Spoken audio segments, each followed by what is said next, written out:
going on, boys and girls? Everybody's now got a skip in their step because of the result last night against Chelsea. What a game it was. Really had so much fun with you guys who participated in the chat. But overall, guys, really happy with the commitment last night. The commitment and changes from the manager inspired the players to put in a performance like that. And as I said on the stream last night, when Arteta gets it wrong like he did last week, we're all quick to jump out and say he got it wrong and call him out. And just as we're doing that, we should be marveling the fact that he got it right when he gets it right. That's balance. And it's good to see quite a few of you actually doing that. But as we lose as a collective, we win as a collective. Players, manager, again, when it comes to the same thing. So really good to see responses in the forum. There's shout-outs for El Nene, there's shout-outs for Xhaka, there's shout-outs for Nketiah, there's shout-outs going all over the place. And that just shows a fan base that's enjoying what the players are doing. And long may it continue. It's really good to see that positiveness in the forums from everybody. There's still a few guys who want to poo-poo on that actual event, but don't worry about them. Let's just move forward in good faith and trust that this thing is going to turn out to be what it is. It may be fourth, it may be fifth, it may be sixth, but whatever it is, guys, it's where the team deserves to be. Yeah, regardless of the hopes and the admirations that we have for playing in Europe, the number one target this year is to get back into Europe by any means necessary. So the result last night left us in a position where Arsenal need 5 wins and 1 draw in the remaining 6 games, and the draw cannot be against Spurs. You can beat Man United, beat Tottenham, and in your last 3 games, you only need 2 wins and 1 draw. It's very achievable. If you put in a performance against Spurs like you did last night against Chelsea, then you got a chance. But it all comes down to what the team does. It's balance and the striker. Striker is everything. Imagine you've got 2 goals from open play all season from Lacazette, and Nketiah gives you that in 1 game. 1 game. All it took is 1 game for Nketiah to match what Lacazette's been able to do in 25 games from open play. So we're not talking about penalties or anything like that. Not talking about all of that. Goals from open play. This is how valuable. Last night, you could see the value of a striker who runs everything down. Yeah? Lost causes, Eddie's on it. Helping the midfield press the ball, Eddie's on it. Disrupting the ball being played out of the backfield and winning the ball back in the final third, Eddie's on it. Those are the different phases. It's nice when people talk about, I say Eddie's weakness is hold up play, and he even did that well yesterday. But it's just when somebody's constantly moving, when someone's work rate is exceptional, regardless of their size, because we know Eddie's undersized. But it's like what they say when they talk about don't judge the dog by his size, judge him by his heart. Yeah? That's how you win the fight. And Eddie's, you can't question his heart. You can't question his commitment. And there's a lot of fans who are not convinced by Eddie. But don't worry about them because they're entitled to their opinion. But I still find it strange when you have a fan that says, I'm not buying it from Eddie, I'm not convinced. When he's hardly played. 20 goals in 31 games. Starts. 20 goals in 31 starts. 20 goals in 31 starts. So he's averaging more than a goal every 2 games. If you start him, he will score. And there's nothing to dispute about that. The stats says it all. There's nothing to say, oh, he's inconsistent. He's averaging 103 minutes per goal this season in the team, which leads the team by a long way. The second highest is Smith Rowe with 183 minutes per goal. So Nketiah is nearly doing that, better in that by half. He's nearly better in that by half the time. Lacazette is averaging a goal every 386 minutes. Eddie's averaging a goal this season every 103 minutes. There's not even anybody close in the team compared to him as far as goals. And the frustration is that Arteta has got the figures, he's got the stats, he's got all of this stuff, but yet he refuses to play him. So you've only got yourself to blame when you're struggling from the striker point because you're holding on to a gold mine. You're holding on to a golden nugget in Nketiah and you're not utilizing it. And that's the frustration. And when something like this happens, some of those fans that aren't convinced, they'll be like, yeah, okay, he had a good game. It's not that he had a good game. Eddie's doing what Eddie does. You call him, you ring up his nail on the team sheet, and he'll give you exactly what it says on the tin. And the frustration from the Eddie supporters like myself is that you're not seeing enough of him. I stand to reason. I said to everybody, if you played Eddie Nketiah 26 games like you played Lacazette, how many goals do you think Eddie's going to score for you?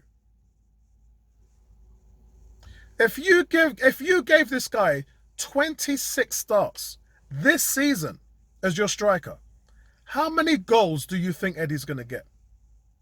And that is the beauty of being able to choose someone who's competent, who can do the job that you've put out for it. But I'm not going to make this just an Eddie video, because there were stars all over the display yesterday.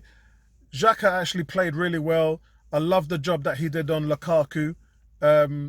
It's Lukaku, so we talked about Lukaku not having any pace and how that really matched up well for Xhaka, because he ain't going to be anybody who's going to run away from you. But let's talk about exceptional. Yeah, El Nene. The job El Nene did on Kante was superb, and then they brought Havertz on with half an hour to go, and you didn't even hear the man's name. Yeah, he did a job on Mason Mount. After half-time, 20 minutes, Mason Mount, they tried to put everything through him. El Nene locked him down. Then they did the sub with Havertz. El Nene just was like a tomahawk missile, just went in on him, and you didn't hear nothing from the brother. Maybe a couple of times I heard Havertz's name. El Nene just locked him down. Just locked him down. And that's what the brother can do for you. Man talking about Egyptian God and all them things in the chat and all of that stuff. But it's really nice to see him. I've always been a big El Nene fan. And you still hear the rumblings, though, in the chat. I read the forums this morning. You still hear the fans going, yeah, Nketiah, El Nene, all that, talking about them players like they're dregs. But it's not this, and I explained it to La African Guna when I talked about on the forum last night. Nobody's saying that these players need to start. It's nice when they do, but nobody's saying that. People are talking about squad players.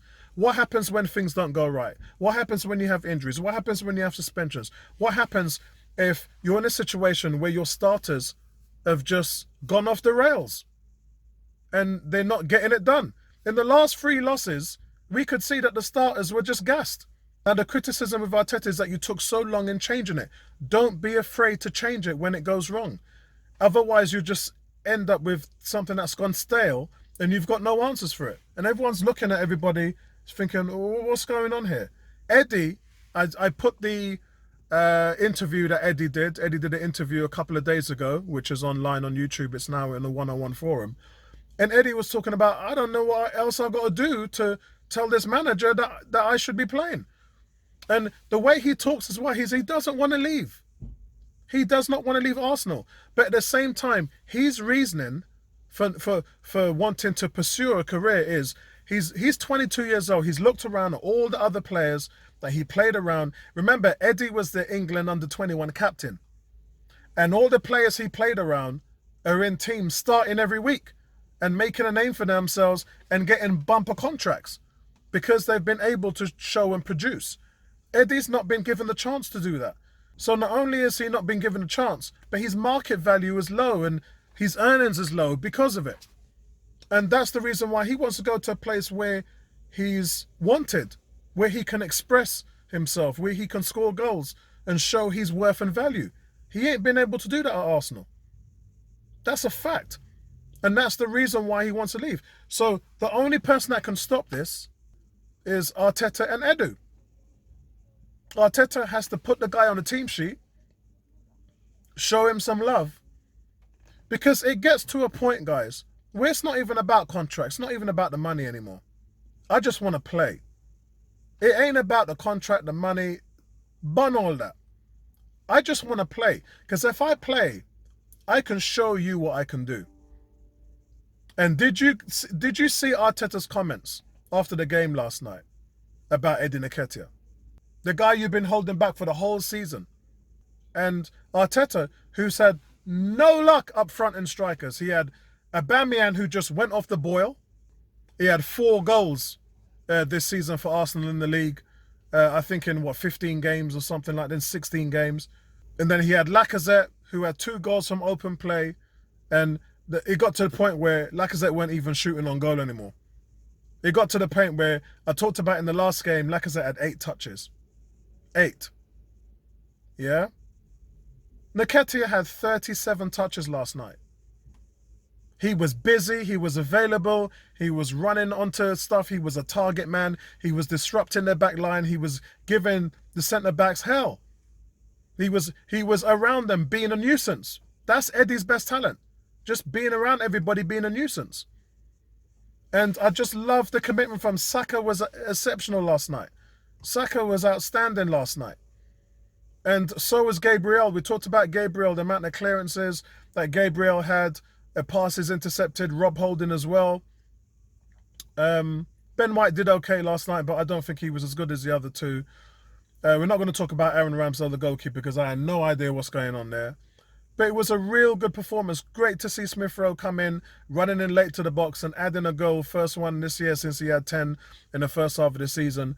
So there's a lot of good things to think about it. But Man United is so important because they're going to have the 12th man there. We're going to be there, bigging them guys up. And it's a game that we've got to deliver a knockout blow. We've got to deliver a knockout punch to Man United.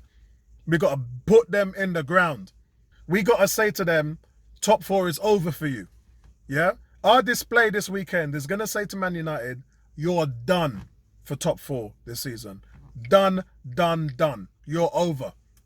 Yeah? Move along and let us take the rightful place to challenge for top 4.